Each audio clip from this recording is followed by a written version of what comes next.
Chapitre 1. Mes parents et ma petite enfance. Les traits caractéristiques de la culture indienne ont longtemps été une quête de vérité suprême et de la relation disciple-gourou concomitante. Mon cheminement personnel m'a conduit vers un sage christique dont la vie merveilleuse a été ciselée en vue des siècles à venir. Il fut l'un des grands maîtres qui fondent la seule richesse durable de l'Inde. Émergeant au sein de chaque génération, ces derniers ont préservé leur terre du sort de Babylone et de l'Égypte. Parmi mes souvenirs les plus anciens, je retrouve les traces anachroniques d'une incarnation précédente. Me sont apparues de claires réminiscences d'une vie lointaine, celle d'un yogi parmi les neiges himalayennes. Ces lueurs du passé, à travers quelques liens intemporels, m'ont également consenti un aperçu du futur. Les humiliations de la petite enfance, face auxquelles j'étais désarmé, ne sont point effacées de mon esprit. Non sans quelques ressentiments, j'étais conscient de ne pouvoir marcher ou m'exprimer librement. Des accès de prière s'élevaient en moi lorsque je constatais l'impuissance de mon corps. Ma vie affective intense s'exprimait en silence sous forme de mots en de nombreuses langues.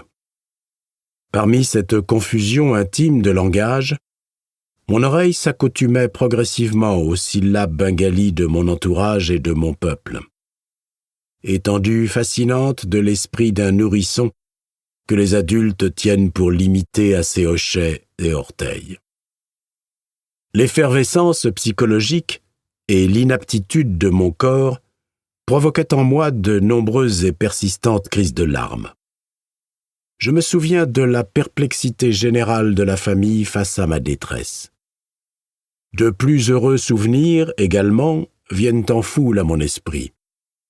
Les caresses maternelles et mes premières tentatives de paroles balbutiantes et de pas chancelants. Ces triomphes de prime jeunesse, généralement vite oubliés, constituent pourtant l'assise naturelle de la confiance en soi. Détenir de si lointains souvenirs n'est pas un cas isolé. De nombreux yogis sont connus pour avoir maintenu la conscience d'eux-mêmes, sans interruption, lors du passage bouleversant de la vie à la mort et vice-versa. Si l'homme se réduit exclusivement à un corps, sa perte met effectivement fin à son identité. Mais si les prophètes au cours des millénaires ont exprimé la vérité, l'homme est essentiellement de nature incorporelle. L'essence immuable de l'ego humain n'est que temporairement reliée aux perceptions sensorielles. Quoique singuliers, des souvenirs clairs de la petite enfance ne sont pas exceptionnels.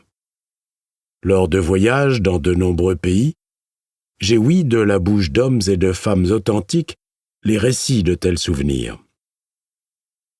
Je naquis dans la dernière décennie du XIXe siècle et passai mes 8 premières années à Gorakhpur, lieu de ma naissance, dans les Provinces-Unies du nord-est de l'Inde.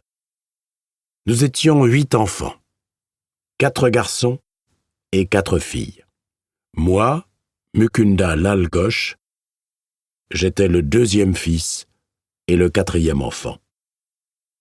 Père et mère étaient bengalis, de la caste kshatriya.